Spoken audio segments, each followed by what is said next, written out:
interesting form.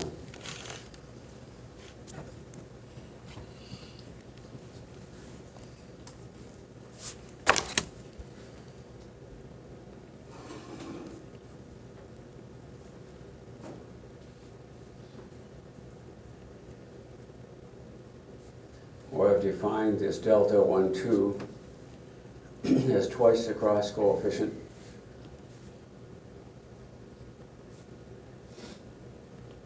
minus the pure coefficient. So this is the expression that I get for the partial molar volume of a component 1 in a binary Pitzer gas.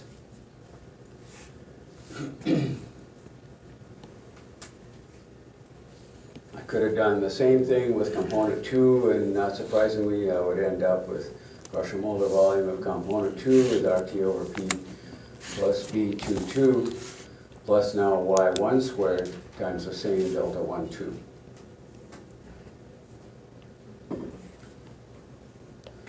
So this is what I was after. I wanted to get general expressions for the partial molar properties of a component in a non-ideal gas mixture, and for the simplest of cases, that is Pitzer gas, I've done it. Now I'm going to write down the expression for you, what it would be in general.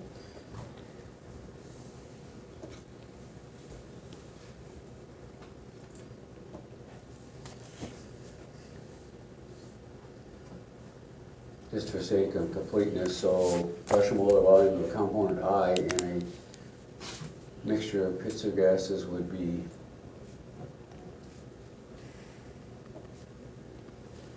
now this is ugly.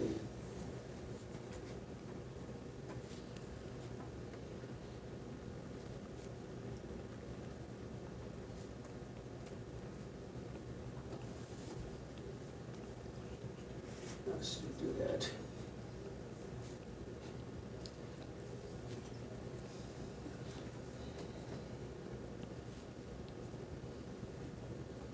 I've decided to use JK for some reason.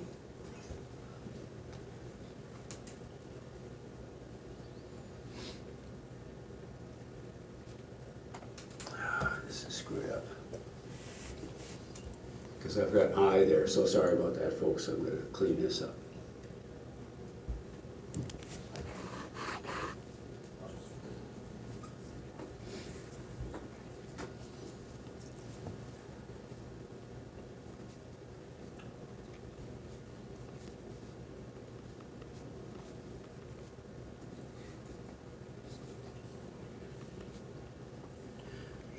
This is correct. Let's hope we don't need to use that, but we might be doing a detailed analysis of the ammonia reaction later on in the class, and in which case that's a ternary system, so we might need to use it, but most likely not. Yeah? It looks like there's 3 components, because you used I, J, and K. Is that correct? Not hearing you. It looks like you used I, J, and K subtext. I am using I, J, and K. So this is on J and K. I would say don't worry about that, but for sake of completeness, you've got it in your notes.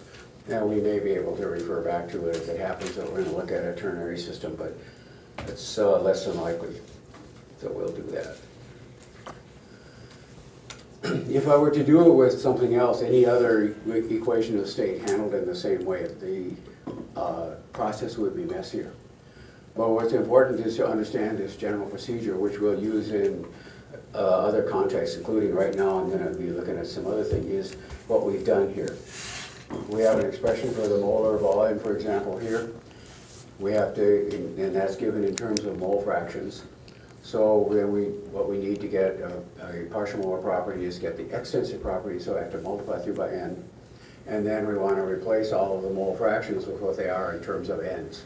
Then we're ready to differentiate in accord with the definition. And this would be true whether we're dealing with volumes as we are here, or whether it happens to be enthalpies or something else. And then once we've got it all in terms of n's, we differentiate in accord with the definition. Being very careful is a little bit messy. And then we can collect the terms together and put them in a convenient form. So that's the process. But let's take a look at this, something I alluded to earlier, and that is a calculation of partial molar properties directly from information we get out of the lab, such as measured volume changes of mixing or heats of mixing.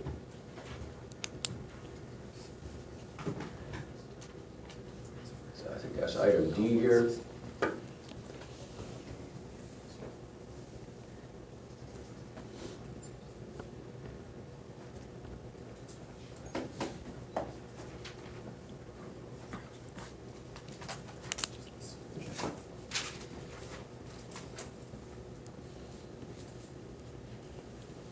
Data, things like volume of mixing, particularly, or the heat of mixing.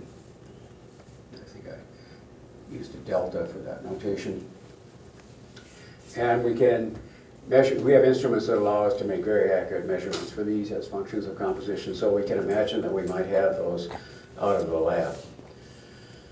Now the way, let's imagine here that I'm going to talk about volume changes in mixing here, that we've obtained measurements for that, and I'm going to use X's here.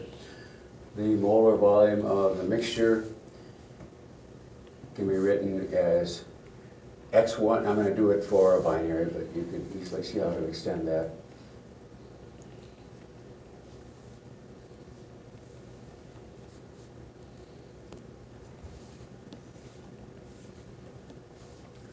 And this would be a function of X1, X2. Of course, X1 and X2 are not independent, but it turns out to be convenient to leave them both.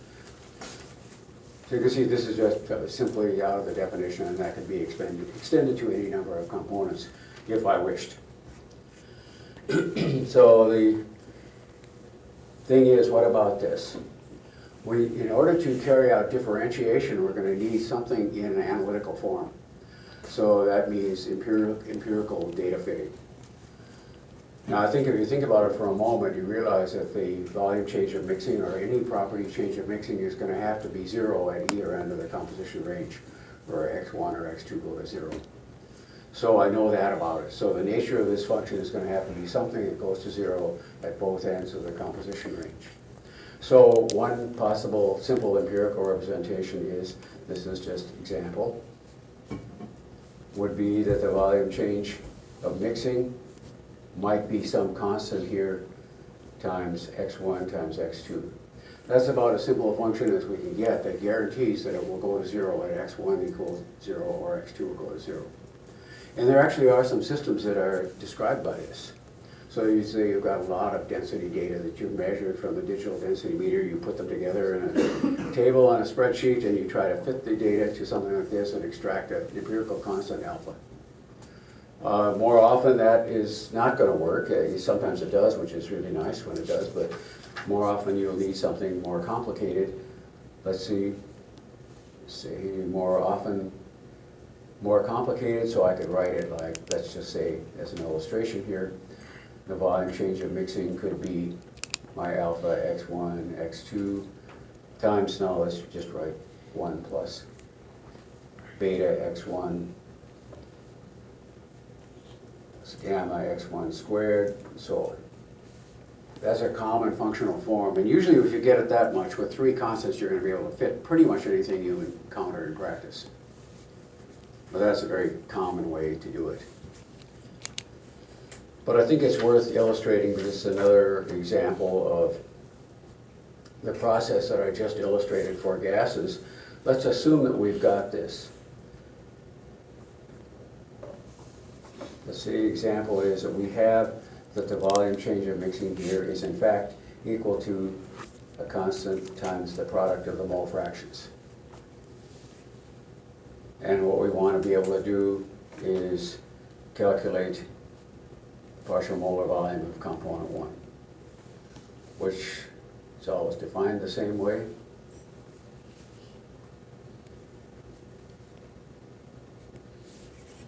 This way in this case for a binary. So this is what we're after. Now what I want to just look at is the mathematics of this. So what I've got is, let's just go systematically through the procedure. I've got an expression for the molar volume of this mixture is equal to x1, v1, 0. The zeros here stand for pure component.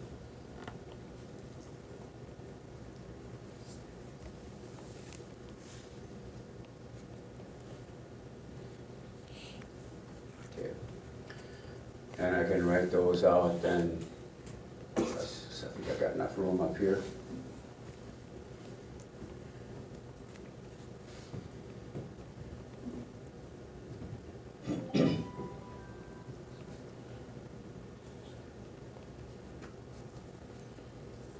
Assume that I've got this representation being valid. So let's follow through our procedure. The first thing we got to do is put this in terms of extensive variables. So that means multiplying through by n, and then replace the mole fractions in terms of mole numbers. So that tells me that V itself should be now n times, and then x1 is going to be n1 over n. If I just carry out this procedure,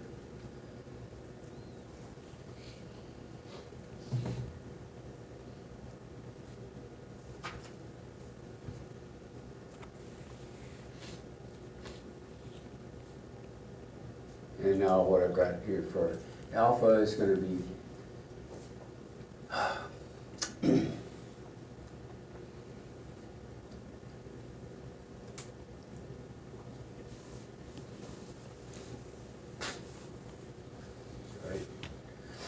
so now I'm set for my differentiation.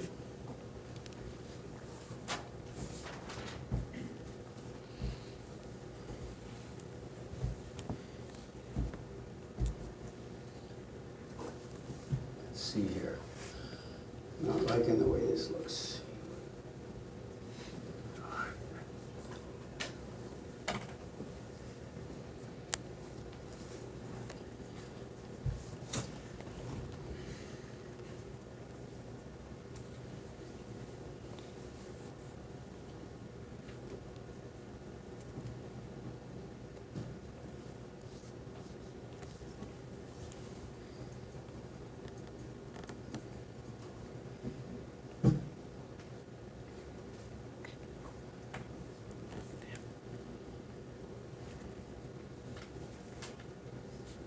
Replacing the n ratios in terms of mole fractions.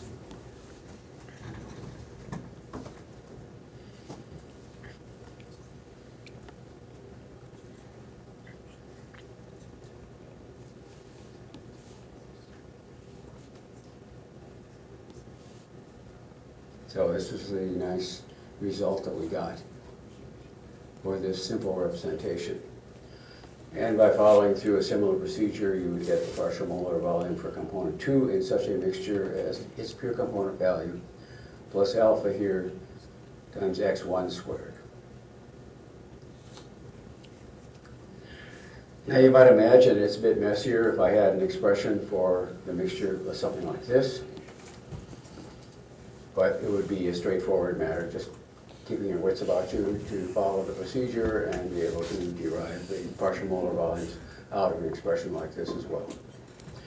And this was illustrated for volume, but we might just as well have done it if I had information, for example, on the molar heat of mixing, which I would get out of differential calorimetry. So it's important to know how we do that.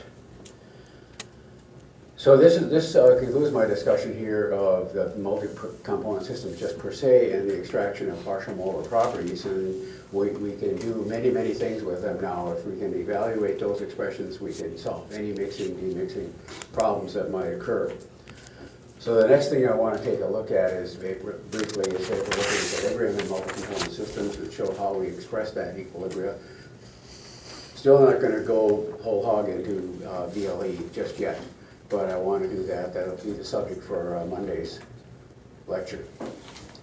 So I'm going to conclude here unless there are any questions or discussion.